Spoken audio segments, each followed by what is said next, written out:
Finally guys আজিৰ ভিডিঅ'টো আপোনালোকৰ চোৱাটো বিৰাট মই জৰুৰী বুলি ভাবোঁ। তাৰ কাৰণ আজিৰ গ্লাছটো তাৰমানে এটা সাইড চেঞ্জিং, এটা সাইড ডিজাইন থাকিলে। কাৰণ কি আপোনাৰ নতুন ডিজাইন আহিছে, নতুন ডিজাইনৰ মালৰ কাটিংটো কিন্তু মই ভাবিছিলোঁ যেনেকুৱা হ'ব লাগিছিল, কিন্তু নাই, তাতকৈ বেছি ভাল। তাৰমানে গ্লাছটো মই ভাবিছিলোঁ বেছি হাৰ্ড হ'ব, হয়তো কাটাৰ বা হিৰা ঘূৰাই দিলে তেতিয়া বস্তুটো ফাটি যোৱাৰ সম্ভাৱনা থাকে, কিন্তু নাই, আজিৰ গ্লাছটো বঢ়িয়া। তাৰমানে কি আপোনাৰ কাটিঙতো ভাল আৰু ডিজাইন লগাই খিৰিকীৰ পাল্লা লগাই দিলে মোটামুটি ভালেই লাগিব, বেয়া নালাগে। কিন্তু কালাৰ বা ডিজাইনটো নতুনকৈ বনাইছে, বঢ়িয়া লাগিছে।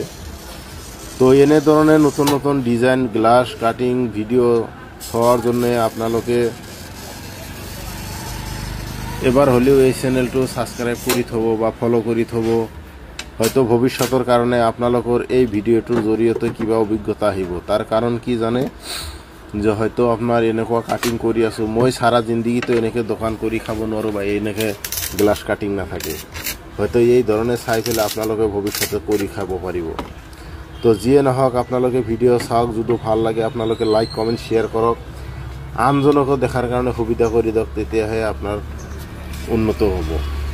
আপনি হিংসা বা কিবা কৰি থাকিব, এই তাৰ ভিডিঅ' নাচাওঁ, বেয়া পালি মোক ডাইৰেক্টলি কৈ দিব, ভাই আপোনাক বেয়া পাব, বাছ। তাতে আৰু কমেণ্ট চমেণ্ট কৰিলে আৰু 10টাই শুনা পাব, তাতে বেয়া লাগিব। জয় অসম, ধন্যবাদ।